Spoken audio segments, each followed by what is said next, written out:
my eyes from worthless things, and revive me in your ways, Lord, for the things that men esteem are detestable in your eyes. To whom shall I go? Your word is life, and I've come to know that you are the Christ. For the lust of the world is passing away, but the Spirit gives life, and the flesh profits nothing.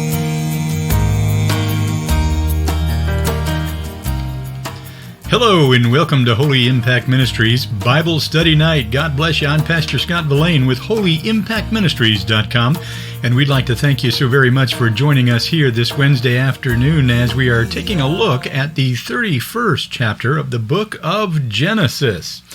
And we're going to see some very interesting things here in the 31st chapter of the book of Genesis, and we're going to be taking a look at where this idol factory actually started. So stay with us. This is going to be an interesting study that we've got for you lined up this evening. I did want to mention, before we get moving here, Sister Barb Romano was in surgery this morning. She is out of surgery, and everything is doing very well there. Sister Veronica has let us know that she is back home and resting well. Again, prayers have been answered, and I just wanted everybody to know that, and to say to Sister Barb that we are in prayer over you still at this point in time. So we're praying for a quick, speedy recovery from that surgery. Also, I wanted to let everybody know that we have been working on our 2019 get-together for the 2019 Feast of Sukkot, or Tabernacles. And I think that we may have found a place that we can actually have that actual get-together. So that's another, that we'll keep you posted on that. A little bit more information for that maybe here this coming Sabbath. So, also, let's see, what else do we have on the agenda here? Anything else? I think we're out of notes and all that. I think we're good to go there. Let's go ahead. We're going to go ahead and just welcome everybody in. Let's go over to the website very quickly. This is the website, HolyImpactMinistries.com, for those of you who can see us here on video. For those of you who are listening by MP3 or radio, again, all you have to do is go to HolyImpactMinistries.com. It's just no spaces, no tildes, no dots, just HolyImpactMinistries.com. It'll get you right there to the website, and everything is posted there for you. We have all three of our live broadcasts that we do. We do the Wednesday night live Bible study that you're looking at right now at 7 p.m. Eastern Standard Time every Wednesday evening. We also do a Seventh-day Sabbath broadcast at 9 a.m. Eastern Standard Time every Shabbat, Seventh-day Sabbath, and that is at 9 a.m. Eastern Standard Time. And of course, we have the House of David radio program that we do every Monday evening at 7 p.m. Eastern Standard Time. We want to thank you for joining us for that as well. And that is actually put up on YouTube as well. So we just wanted to let you know that that was there as well. So if you'd like to join us, you certainly can do that at any point in time. All you have to do is go to the website here, HolyImpactMinistries.com. The archived videos are there. If you missed a video, if you're in some place around the world where you cannot join us at 7 p.m. Eastern Standard Time or 9 a.m. Eastern Standard Time, you can still watch these videos and listen to these MP3s and what have you. They're all at the website, and there's an archive there, so you can go back and see what we studied last week or whatnot, and you're not going to lose anything. Also, we also have the downloadable PDF files, and those downloadable PDF files are available for you as well. They're basically a manuscript of the study. They have all of the pictures, the graphs, the historical documentation, all that type of thing, anything that we include in the study. And that is for you to cut, copy, paste, use for your own ministry, use them how you see fit. Again, use them as a springboard into your own investigation. They're free. We want you to have them. They don't cost anything other than the time it takes just to come and to view the video teaching. So We wanted to let you know all that stuff is there.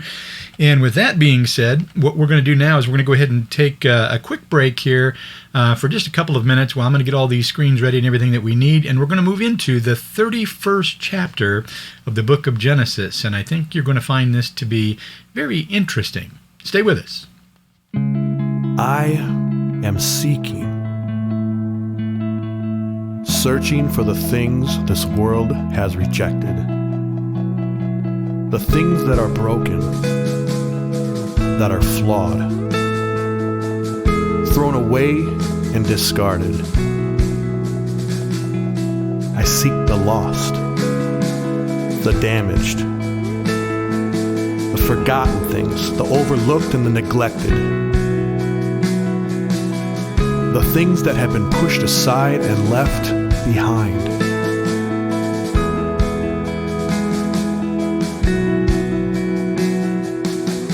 Why? Why do I do this? Why chase after that which is despised by so many?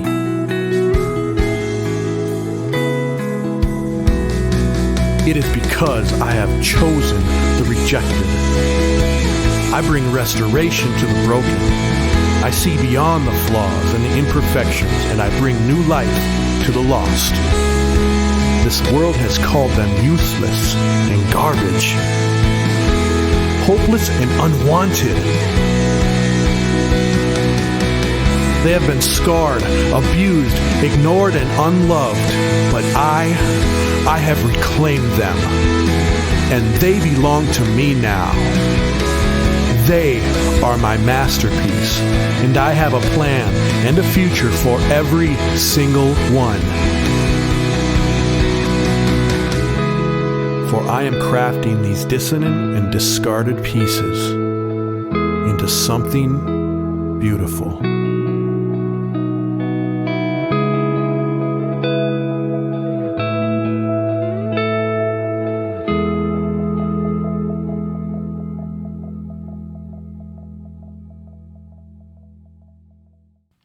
All right, and we are ready to go. The chat rooms are filling up. Boy, it's so good to see everybody here. I just want to say thank you so very, very much for joining us in the middle of the week on these Wednesday night live Bible studies. It means so very, very much. We've got a lot of folks in the house. We got Sister Claudia is here. Big Fish is here. We've got Sister Annalise is here. Barb Murphy is here. We've got Blake and Starla are here. We also have Brother Jackie Smith from KMSR 1700 AM. God bless you, Brother Jackie. Good to see you. We missed you, by the way, at Fellowship. Sister Veronica is here. Brother Robert's here. Everybody's here. What a great time it is.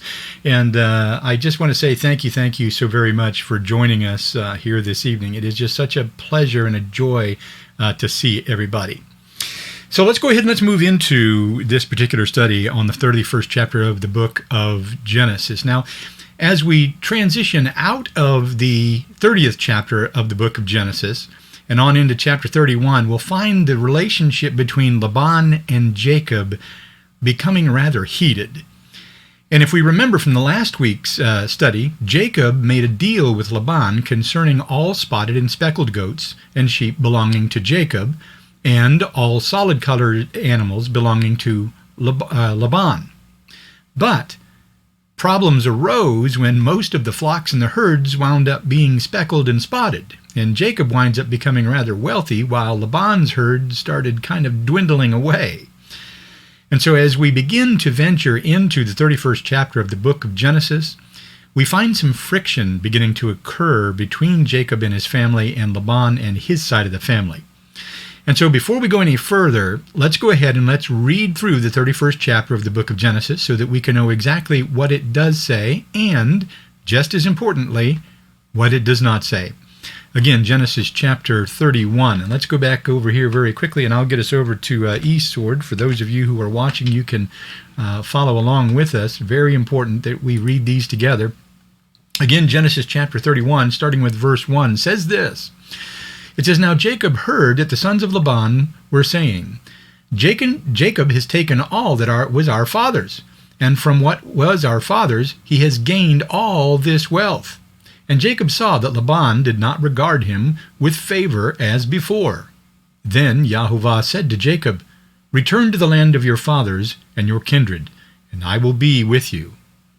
So Jacob sent and called Rachel and Leah into the field where the flock was, and he said to them, I see that your father does not regard me with favor as he did before, but the God of my father has been with me.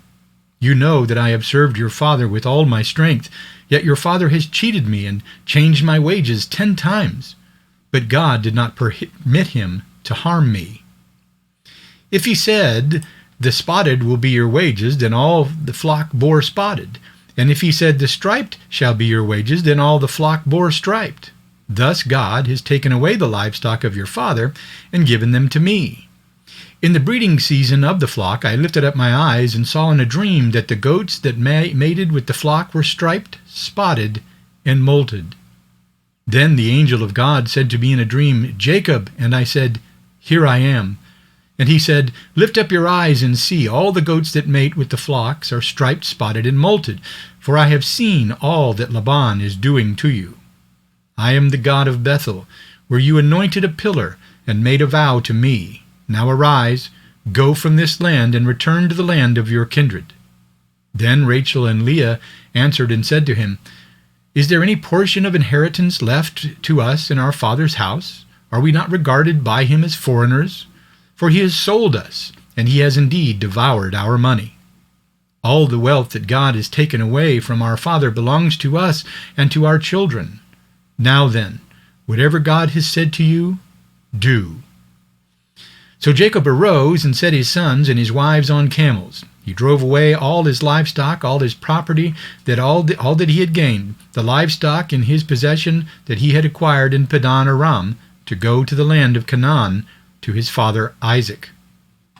Laban had gone to shear his sheep, and Rachel stole her father's household gods. And Jacob tricked Laban and the Aramean by not telling him that he intended to flee. He fled with all that he had, and arose and crossed the Euphrates, and set his face towards the hill country of Gilead. When it was told Laban on the 3rd day that Jacob had fled, he took his kinsmen with him, and pursued him for 7 days, and followed close after him to the hill country of Gilead. But God came to Laban the Aramean in a dream by night, and said to him, Be careful not to say anything to Jacob, either good or bad. And Laban overtook Jacob. Now Jacob had pitched his tent in the hill country, and Laban with his kinsmen pitched tents in the hill country of Gilead. And Laban said to Jacob, What have you done, that you have tricked me and driven away my daughters like captives of the sword? Why did you flee secretly and trick me, and did not tell me, so that I might have sent you away with mirth and songs and tabourine and lyre? And why did you not permit me to kiss my sons and my daughters farewell? Now you have done foolishly. It is in my power to do you harm. But the God of your father spoke to me last night, saying, Be careful not to say anything to Jacob, either good or bad. And now you have gone away because you longed greatly for your father's house. But why did you steal my gods? Jacob answered and said to Laban, Because I was afraid, for I thought that you would take your daughters away from me by force. Anyone with whom you find your gods shall not live. In the presence of our kinsmen, point out that I have what is yours, and take it. Now Jacob did not know that Rachel had stolen them. So Laban went into Jacob's tent and into Leah's tent, and he went into the tent of the 2 female servants, but he didn't find them. And he went out of Leah's tent and entered Rachel's. Now Rachel had taken the household gods and put them in the camel's saddle bag and sat on them. Laban felt all around the tent, but did not find them. And she said to her father, Let not my lord be angry that I cannot rise before you, for the way of a woman is upon me. So he searched, but did not find the household gods. Then Jacob became angry and berated Laban. Jacob said to Laban, What is my offense? What is my sin that you have hotly pursued me? For you have felt through all of my goods. What have you found of all of your household goods? Set it here before my kinsmen and your kinsmen, that they may decide between us 2. These 20 years I have been with you. Your ewes and your female goats have not miscarried, and I have not eaten the rams of your flocks. What was torn apart by wild beasts I did not bring to you. I bore the loss of it myself. For my hand you required it, whether stolen by day or stolen by night. There I was by day, the heat consumed me, and the cold by night, and my sleep fled from my eyes. These 20 years I have been in your house. I served you 14 years for your 2 daughters, and 6 years for your flock, and you have changed my wages 10 times. If the God of my father, the God of Abraham, and the fear of Isaac had not been on my side, surely now you would have set me away empty-handed. God saw my affliction and the labor of my hands, and rebuked you last night. Then Laban answered and said to Jacob, The daughters are my daughters, the children are my children, the flocks are my flocks, and all that you see is mine. But what can I do this day for these my daughters, or for their children, whom they have borne? Come now, let us make a covenant, you and I, and let it be a witness between you and me. So Jacob took a stone and set up as a pillar. And Jacob said to his kinsmen, Gather stones. And they took stones and made a heap. And there they ate there by the heap. Laban called it Jagar Sadutha, but Jacob called it Gilead. Laban said, This heap is a witness between you and me today. Therefore he named it Gilead. And Mitzpah, for he said, Yahovah, watch between you and me, and we are out of one another's sight. If you oppress my daughters, or if you take wives besides my daughters, although no one is with us to see, God is witness between you and me. Then Laban said to Jacob, See this heap and the pillar which I have set between you and me. This heap is a witness, the pillar is a witness, that I will not pass over this heap to you, and you will not pass over this heap to me to do harm. The God of Abraham, the God of Nahor, the God of their father, judge between us. So Jacob swore by the fear of his father Isaac. And Jacob offered a sacrifice in the hill country, and called his kinsmen to eat bread. They ate bread and spent the night in the hill country. Early in the morning Laban arose and kissed his grandchildren and his daughters, and blessed them. Then Laban departed and returned home.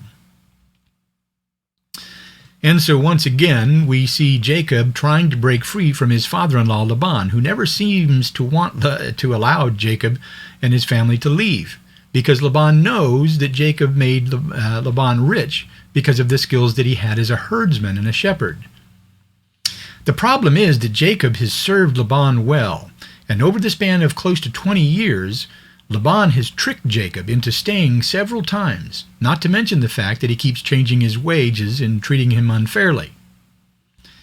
The sons of Laban started complaining about how rich Jacob was becoming because of the herds and the flocks that were all being born speckled and spotted, and Jacob's flocks and herds were multiplying while their father's flocks and herds were diminishing. Jacob overhears the sons of Laban complaining, and he clearly notices that he's kind of getting the cold shoulder from Laban's sons, but not only from them, but also from Laban himself. And Jacob's not the only one that's noticing this. Yahovah also notices and commands Jacob to return to the land of his fathers and to his kindred. And Yahovah tells Jacob that he will indeed be with him. And so Jacob calls his 2 wives, Rachel and Leah, out into the field where he was, so that they could have a private conversation concerning what Yahovah just told Jacob. Now I want to stop right here for just a moment so that we can clearly see that Jacob was conversing with and planning this great escape with his wives. You know, it's oftentimes thought that back in the days of the early Hebrews, women were treated like second-class citizens. But the truth is that nothing could be farther from the truth. Back in those days, the family unit was extremely close. Back in those days, families spent a lot of time together, and they spoke often, not just around the dinner table either. Back in those days, families worked together. They played together. unlike today's modern-day family unit, most of which doesn't even sit around the dinner table anymore. Women back in those days were extremely important and extremely valued, and the role of a woman in the family was highly honored and respected. It's written that the man is to be the head of the family, but this does not mean that the wife is to be excluded from the family or by any means without say or separated from the decision-making. And so I want us to make a note of the fact that Yah tells Jacob what to do. And after he tells him what to do, the very first thing that Jacob does is turn to his wives so that they can help him put together a plan to do what Yah has commanded. This is important, my friends, and it's one of those things where we see these kinds of things being kicked around all the time, where women are lower-class citizens, or were lower-class citizens back in those days. Things were done differently, but this did not make them lower-class citizens. It should be pretty clear to us that Laban cheated Jacob several different times and changed his wages over 10 different times. And not only did he cheat Jacob, but Laban also cheated his two daughters, Rachel and Leah, who we can see in verses 14 and 15, where the girls are complaining about not having any portion of inheritance of their father's house, and the fact that he regarded them as foreigners and that he devoured all of their money. And so there was certainly plenty of animosity between both sides of the family to go around. And this is exactly why Yahovah told Jacob to gather his belongings together and to get back to the land of his fathers and his kindred. At this point in time, I think it's important to mention the fact that although Jacob will eventually lead his family into Egypt for the purpose of survival, it should now be clear to us that the land of Canaan is home and will be home to the 12 tribes of Israel. This land of Canaan is indeed the land that Yahovah promised to Abraham, and we're going to see a lot of history unfolding here in the land of Canaan as we move forward through the 66 books of our Bible. Something else that we should make note of is this reoccurring theme of deception that we keep seeing in Jacob's family. It's this constant reoccurring theme of deception that continuously plays out over and over and over like a bad dream. Not only has Jacob been known to be quite crafty himself, but so too is his wife Rachel. And that shouldn't surprise us considering who her father was and the tricks that Laban played on Jacob, not to mention who Rachel was married to. Again, Jacob himself has kind of proven himself to be quite a crafty fellow. And so once again, I want us to notice that as we read through our Father's Torah, we're going to see how many of these Bible heroes and patriarchs were seriously flawed human beings. We consistently see this trickery being played back and forth almost like a ping-pong game, and it never really ends well without Yahovah intervening in the middle of it all. Jacob and his wives began to execute the great escape because Laban had treated them so unfairly. And Laban and his sons start to chase after Jacob because they think that Jacob has stolen his idols and his household gods, and he's trying to run away with Laban's daughters. And without the intervention of Yahovah, we can at least suspect that this wouldn't have wound up very well in the end. But Yahovah does indeed intervene. And he comes to Laban in a dream in the night, and he warns Laban not to say anything either good or bad to Jacob when he reaches him. And even though Laban is a spiritualist that believes in many different gods, he respects the one true God of Abraham, Isaac, and Jacob, and he knows better than to cross him. But I dare say that if it wasn't for the intervention of Yahovah in between all of this deception and all of this human fallacy, things would have gone south pretty badly, pretty quickly. And once again, we see the problems that the deceptions and the greediness and the flaws of the human heart cause man over and over and over again, even back in the days of Abraham, Isaac, and Jacob. Even back in the earliest days of mankind, man has been forced to deal with his wicked, stony heart that he's born with from birth. But as we'll see as we walk through our Father's Torah and the writings of the prophets on up into the New Testament, our Father in heaven has already put together an unfolding plan and an antidote for what ails man. And that antidote for a stony human heart would be the replacement of a fleshly heart with the laws of God written upon it. But for now, we see the wickedness of the human heart continuing on from the fall of Adam all the way up through Jacob and on into Rachel. Rachel decides for some reason to steal her father's pagan idols. Now, why in the world would Rachel want to steal her father's pagan idols?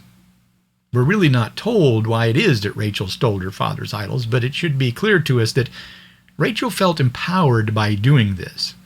And as we've already seen from the gathering of mandrakes, superstition in this family runs pretty deep. Not only did Rachel lie about stealing her father's pagan idols, but she also lied about being on her monthly cycle while she was sitting on top of her father's idols while deceiving her father and her husband both at the same time. We have to remember that Jacob had no idea that Rachel had stolen these idols, nor did he have any idea that Rachel was sitting on top of her father's idols, barefaced lying to them both. And it's a good thing that she didn't get caught, because Jacob had already sworn to Laban that whoever was caught with those idols would surely be put to death. And so Rachel was taking her very life into her own hands just to steal these little wooden idols from her father. Something else that I want us to notice is the fact that these pagan gods that Rachel was sitting on top of all fit into the small pocket of a saddlebag. And so I want us to understand how small these little pagan gods truly were, at least at first. And yet, people were foolish enough to believe that they had all kinds of power. They were simple little wooden trinkets in the shapes of whatever they thought that their gods looked like. I want us to understand that these kinds of idols that Rachel stole from her father, Laban, came in all kinds of shapes and sizes. And as time marched on, the usage of these lifeless wooden trinkets grew to the size of trees that were decorated with silver and gold. I'd like us to turn to Jeremiah chapter 10, verses 1 through 5. Let's go to Jeremiah very quickly here. Let's run over to eastward here, and we'll go to Jeremiah very quickly here. And I just want us to see this, Jeremiah chapter 10, verses 1 through 5. Let's read this together. Hear the word that Yahovah speaks to you, O house of Israel. Thus says Yahovah, learn not the way of the nations, nor be dismayed at the signs of the heavens, because the nations are dismayed at them.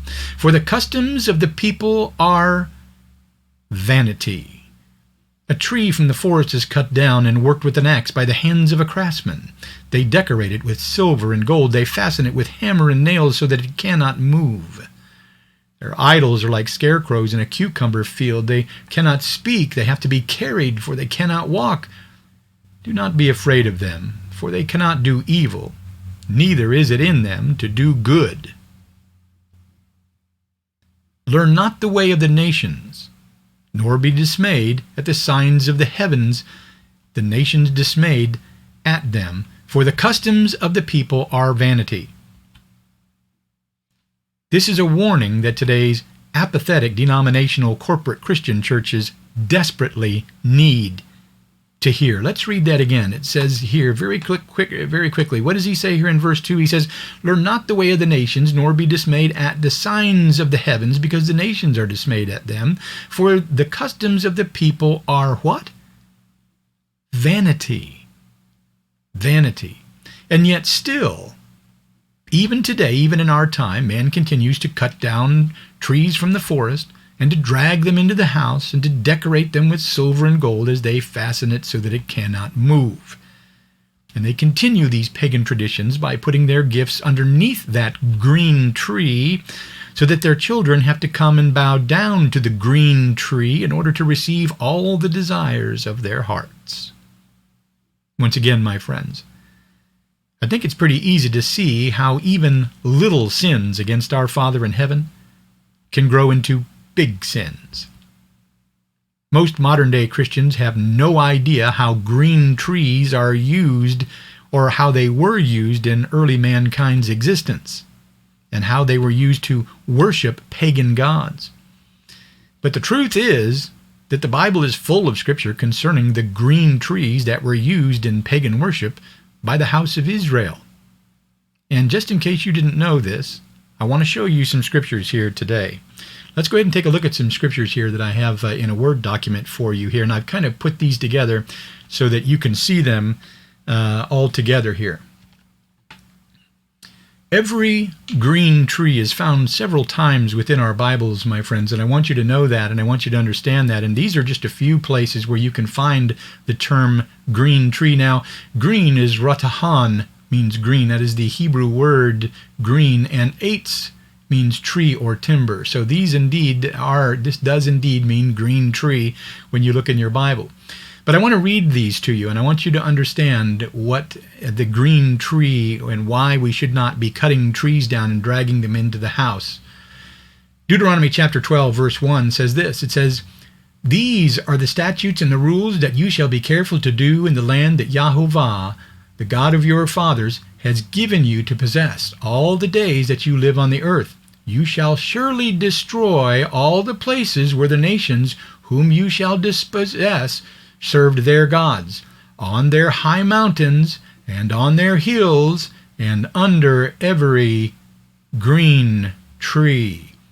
Again, this is what these idols had grown into that Rachel was sitting on in her saddle. 1 Kings chapter 14 verse 23 says, "For they also built for themselves high places and pillars and Asherim on every high hill and under every green tree." 2 Kings chapter 16 verse 4 says, "And he sacrificed and made offerings on the high places and on the hills and under every green tree." 2 Kings chapter 17 verse 10 says, "They set up for themselves pillars and Asherim on every high hill and under every green tree." 2 Chronicles chapter 28 verse 4 says this. It says, "And he sacrificed and made offerings on the high places and on the hills and under every green tree." Isaiah 57 verse 5 says, "Inflaming yourselves with idols under every green tree, slaying the children in the valleys under the cliffs of the rocks." Jeremiah 2:20 says, "For long ago I broke your yoke and burst your bonds, but you said, I will not serve. Yes, on every high hill and under every green tree you bowed down like a whore." Jeremiah chapter 3 verse 6 says, "Yahovah said to me in the days of King Josiah, have you seen what she did, that faithless one Israel, how she went up on every high hill and under every green tree and there played the whore?" Jeremiah 3:13, "Only acknowledge your guilt that you rebelled against Yahovah your God and shattered your favors among foreigners under every green tree, and that you have not obeyed my voice, declares Yahovah." Ezekiel chapter 6 verse 13 says, "And you shall know that I am Yahovah, when their slain lie among their idols around their altars, on every high hill, on all the mountaintops, under every green tree, and under every leafy oak, wherever they offered pleasing aroma to all their idols." Again, my friends, it just goes on and on and on and on. And I have one more here I want you to be aware of. This is found in Isaiah chapter 14:15. And this is a scripture that tells us that when Yahovah laid them low and got rid of all this nonsense, the cedar trees and the cypress trees actually rejoiced because no one was there to cut them down anymore. Let's read this, Isaiah chapter 14 verse 5. Starting with Isaiah chapter 14 verse 5, it says, "Yahovah has broken the staff of the wicked, the scepter of rulers, that struck the peoples in wrath with unceasing blows, that ruled the nations in anger with unrelenting persecution. The whole earth is at rest and quiet. They break forth into singing. The cypress rejoice at you, the cedars of Lebanon, saying, since you were laid low, no woodcutter comes up against us. Sheol beneath is stirred up to meet you when you come. It rouses the shades to greet you. All who were leaders of the earth. It raises from their thrones all who were kings of the nation. My friends, these are extremely important scriptures for everyone to know, and I want us to thoroughly understand what these little wooden idols that Rachel stole from her father have led to, and how they even affect us to this very day. And again, in order to do that, we can see through these scriptures and all of these things that are going on here, we can know and we can understand that this is what they were doing from the very beginning. Now, many people will say, well, brother, they had to carve that tree into an idol, but that's not the case. They didn't always carve the tree into an idol. In fact, it is known through our history books in Egypt that this was commonplace for them to drag an evergreen tree into the houses in Egypt and to decorate them again with silver and gold. And again, this is always every green tree. And I just want you to know that, my friends, these are scriptures that you will not hear in today's modern-day apathetic corporate Christian churches. The pagans would oftentimes carve the trunk of a tree into a statue, and that was called an Asherah. And that's what he's talking about, these Asherah that were underneath these green trees. And so then what would happen is then they would bow down, and then they would serve these idols, and they would take these gifts and these things that they had from underneath these green trees. And this is a well-known thing. It's in all of our history books that it was commonplace in Egypt, just as well as Easter eggs and all of these other things that we now know about. So again, the pagans would oftentimes carve the trunk of a tree into a statue of one of their gods and then bow down and worship it underneath all of the other green trees in the forest. And this created a facade that all of these green trees in the forest were there to protect this one goddess tree that they had carved into an image. No matter how you slice it, my friends, the reason the devil wants you to chop down a tree and drag it into your house and put presents under it is so that your children will bow down under that green tree and will remind Yahovah of the sins of Israel. The Christ Mass or Christmas tree, my friends, is nothing more than a slap in the face to our Father in heaven and his only begotten Son. It is a demonically inspired, blasphemous symbol that was created to bring forth the wrath of God upon his people by rubbing the sins of Israel in his face. This is what the Britannica Encyclopedia has to say about the Asherah. And I have a little bit more information here on the Asherah tree. Let me get back over here.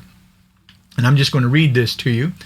And again, this comes from the Britannica Encyclopedia. It says, Asherah, ancient West Semitic goddess, consorts of the supreme god. Her principal epithet was probably she who walks on the sea. She was occasionally called Eleth, the goddess, and she may have also been called Kadushu, holiness. According to texts from Ugarit, which was found in Syria, Asherah consorts was El, and by him she was the mother of 70 gods. As mother goddess, she was widely worshipped throughout Syria and Palestine, although she was frequently paired with Baal, who often took the place of El, as Baal's consort. Asherah was usually given the name Balat. Inscriptions from 2 locations in southern Palestine seem to indicate that she was also worshipped as the consort of Yahweh. As you may have noticed, she always is depicted with bare breasts as this fertility goddess, hence the mother of 70 other gods. Just like Laban believed in Yahweh, the one true God of Abraham, Isaac, and Jacob, he also believed in a menagerie of other gods as well. Many people back in those days believed in many gods, and Yahweh, or Yahovah, the one true God of Abraham, Isaac, and Jacob, was just one of many gods to them. And this is exactly how our Father in heaven got thrown into a basket full of other little g pagan gods over time and throughout antiquity. We must remember that the devil's favorite tool has always been to mix the truth with lies in order to create something shiny and new. This has always been the tactic of our adversary, And so we shouldn't be surprised when we read about an ancient people from time to time who believed in all kinds of other little g pagan gods, but who also believed in Yahweh, or Yahovah, our Hebrew God of the Bible. I also want us to check this out as well. This is actually who part of all this comes from, this Asherah. Asherah, or Astaroth, was the name of the chief female deity worshipped in ancient Syria, Phoenicia, and Canaan. Her name was Artemis in Ephesus, but it was Ashtaroth in the Hebrew language, Astarte in the Phoenician language, Ishtar in the Akkadian language, Astre in the Anglo-Saxon language, and Easter in the English language. The devil never really changed what this goddess did or what she was all about. He just simply changed the names of this goddess from generation to generation and kept on selling the same story throughout the history of mankind.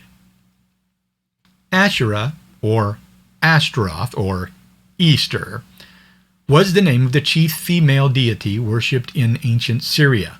And again, we can see that she was there all throughout time. All the devil ever did was just change her name. It was the same fertility goddess over and over and over again. And so I want us to know that, and I want us to understand exactly who she was and what she looked like.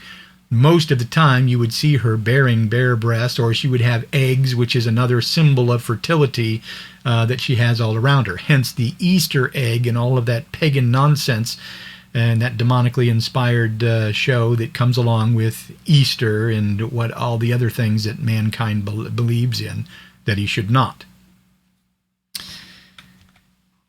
The difference between these little pagan G-gods and our God is that none of these pagan little G-gods have ever led their people through all of the trials and the tribulations that our God has. None of these other little G-gods ever rescued their people from the hand of the Pharaoh of Egypt. None of these other little G-gods ever protected Noah through the great flood. None of these other little G-gods ever stopped someone from sacrificing their own son the way that God stopped Abraham from sacrificing his son. None of these other little G-gods ever loved their people enough to allow their only begotten son to be the sacrifice for the whole world. All these pagan little G-gods ever wanted was for you and to sacrifice your children to them.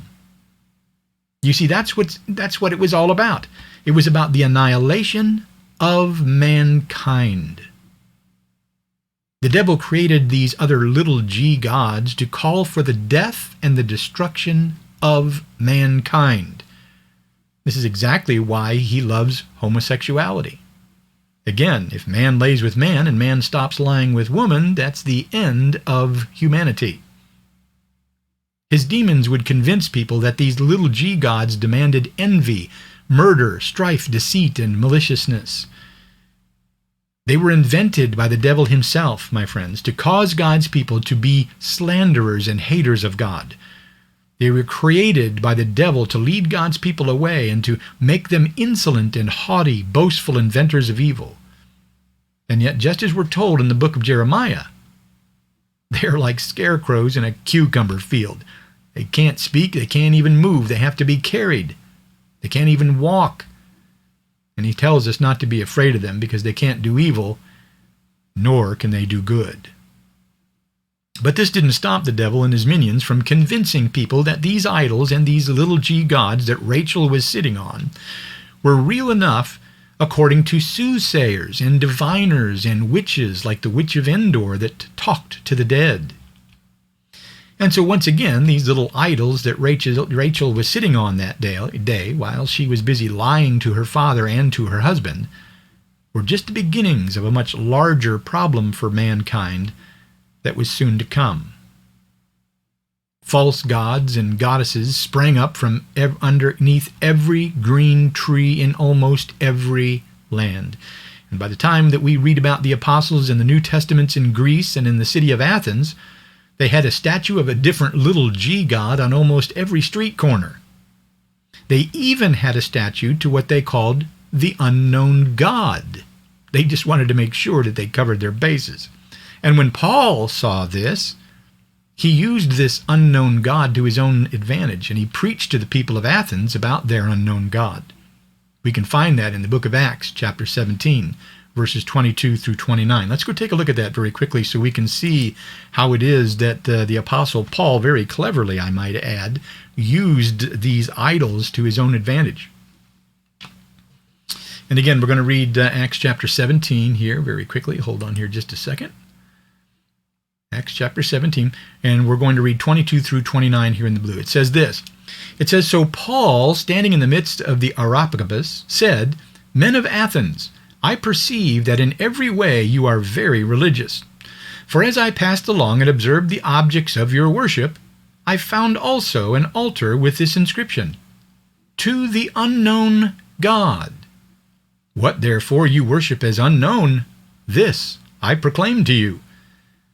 The God who made the world and everything in it, being Lord of heaven and earth, does not live in temples made by man, nor is he served by human hands as though he needed anything, since he himself gives to all mankind life and breath and everything. And he made from one man every nation of mankind to live on all the face of the earth, having determined allotted periods and boundaries of their dwelling place, that they should seek God and perhaps feel their way towards him and find him. Yet he is actually not far from each one of us. For in him we live, move, and have our being, as even some of you or your own poets have said, for we are indeed his offspring.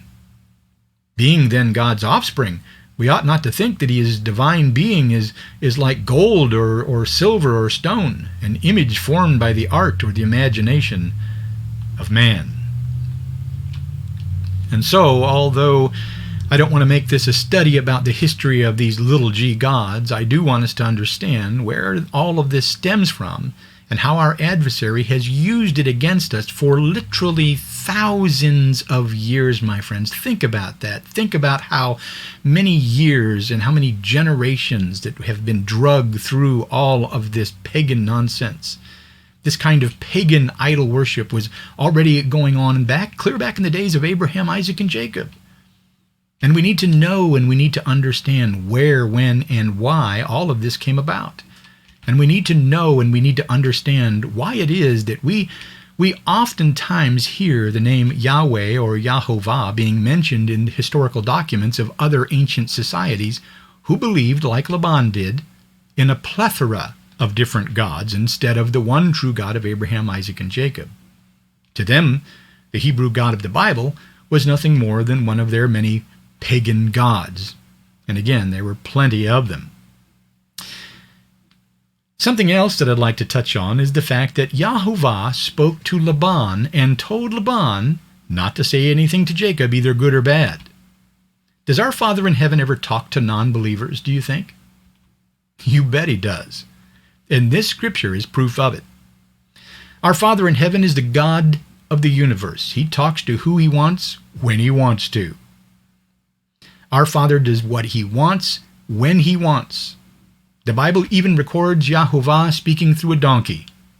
And so it shouldn't surprise us that Yahovah spoke to Laban, and even though Laban believed in many different gods, you can rest assured that Laban knew better than to cross the one true God of Abraham, Isaac, and Jacob. And as we walk through our Father's Torah and the writings of the prophets, we'll oftentimes come across people who weren't true believers and yet feared the one true God of Abraham, Isaac, and Jacob. The Philistines, who stole the Ark of the Covenant, gave the Ark of the Covenant back pretty quickly once they understood the power of the one true God of Abraham, Isaac, and Jacob. And that's another whole story in itself that we won't get in here today, but it just proves that our Father in heaven is not limited to only speaking to believers. But in the end, we once again see the ritual of both Jacob and Laban making a covenant between themselves. And once again, we see themselves setting up stones as a pillar and going through all of this ritualistic tradition of offering up a sacrifice and having a meal together in order to solidify this covenant that they were making between each other. Later on, when we start getting into the book of Exodus, we'll soon see the continuation of this tradition concerning covenant making and how our Father in heaven uses it to make covenants with mankind. And so we haven't seen the last of this covenant-making process or its tradition of sacrificing and then feasting in order to solidify a covenant. In the end, everything seems to end up well between Jacob and Laban, and the two men finally depart and go their own ways. But once again, I think it's safe to say that it wouldn't have wound up this way without the intervention of Yahovah. And this, my friends, leads us into Genesis chapter 32, which we'll get into next Wednesday evening at 7 p.m. Eastern Standard Time. But as I always ask, my friends, I ask again that you please, please, please, please take what you've heard here today to your prayer closet and bow your head and bend your knees and face the holy promised land of Jerusalem and ask in the name of Yeshua HaMashiach if what you've heard here today be true or not. Ask, seek, and knock, and the door will be open to you. And with that, my friends, I just want to say thank you once again so very, very much for spending your time with me. It has been such a blessing to be able to go through the 31st chapter of the book of Genesis, and it just leads us into so many different things that we're going to see throughout our Father's Torah as we walk through his Torah and on up through the writings of the prophets and the Tanakh and on into the New Testament.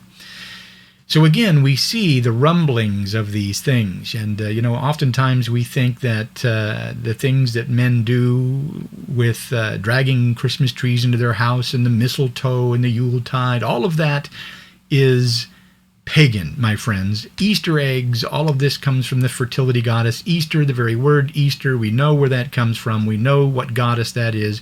We know that she is the fertility goddess. We know all of these things, and yet we still do it.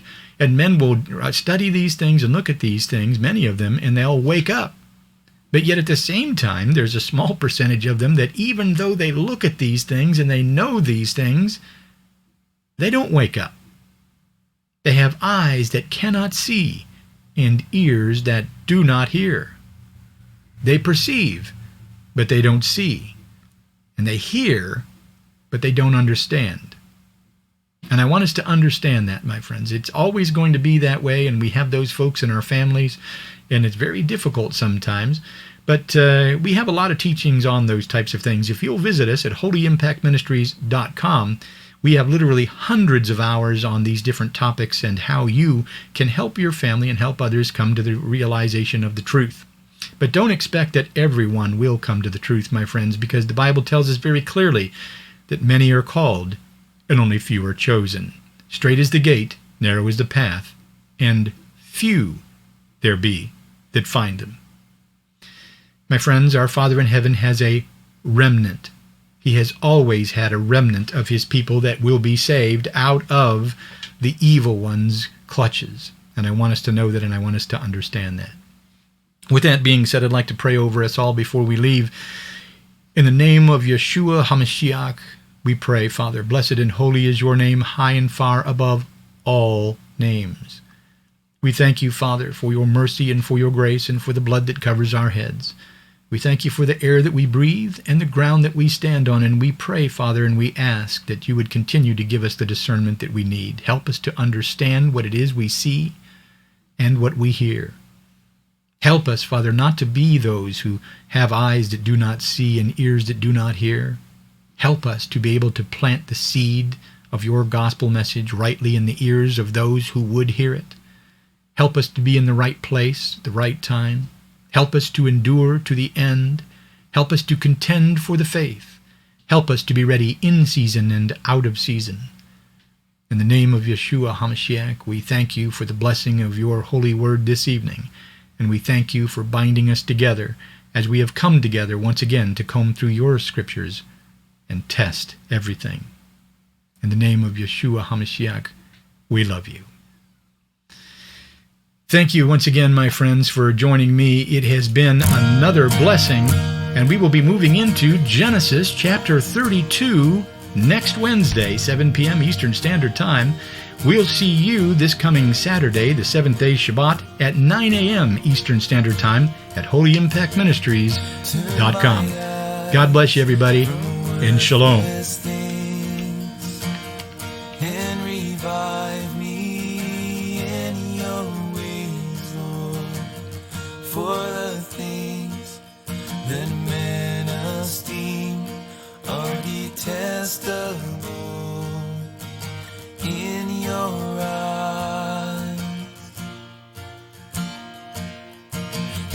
shall I go? Your word is life. And I've come to know that you are the Christ. For the lust of the world is passing away, but the Spirit gives life, and the flesh profits nothing.